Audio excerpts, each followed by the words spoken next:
SLC result വന്ന് 99.65% പേര് വിജയിച്ചു. 71,000 പേർക്ക് ഫുൾ A+. പറയാനുള്ള ഒരു കാര്യമുള്ളൂ, ചിരിപ്പിക്കരുത്. കാരണം ഇത് ശരിക്കും ബാധിക്കുന്നത് ശരിക്കും പഠിക്കുന്ന പിള്ളേരാണ്. അവർക്ക് ഒരു എന്താ പറയുക, അടുത്ത ഇനി ഇങ്ങനെ പഠിച്ചാൽ മാത്രം മതി ഫുൾ A+ കിട്ടിയെന്നുണ്ടെങ്കിൽ അവർക്ക് ശരിക്കും ഒരു പഴയ രീതിയിലുള്ള നമ്മുടെ ഒരു എഡ്യൂക്കേഷനും അല്ലാതെ ബാധിക്കുന്നത്.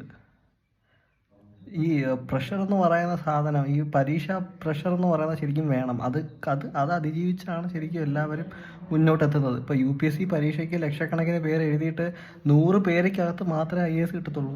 സോ എന്ന് വെച്ചുകൊണ്ട് ബാക്കി എല്ലാവരെയും പോയിട്ട് നമുക്ക് പാസ്സാക്കി വിടാൻ പറ്റുമോ? അതിൻ്റെ ഒരു ഇഷ്യൂ ഉണ്ട് ഇവിടെ. സോ വിദ്യാഭ്യാസ മന്ത്രിയോടൊന്ന് അപേക്ഷയാണ്, അടുത്ത തവണയെങ്കിലും കുറച്ചും കൂടെ ഒന്ന് സ്ട്രിക്റ്റ് ആക്കുക. കാരണം ഇത് ശരിക്കും ബാധിക്കുന്ന ഇവിടുത്തെ പിള്ളേരെയാണ്, അവരുടെ എഡ്യൂക്കേഷനാണ്. ഇത് ഇപ്പോൾ ശരിക്കും പഠിക്കുന്നവരെയും പഠിക്കാത്തവരെയൊക്കെ ബാധിക്കും ഇത്. സോ കുറച്ചുകൂടെ ഒന്ന് നിലവാരം ഉയർത്തുമെന്ന് അപേക്ഷിക്കുന്നു.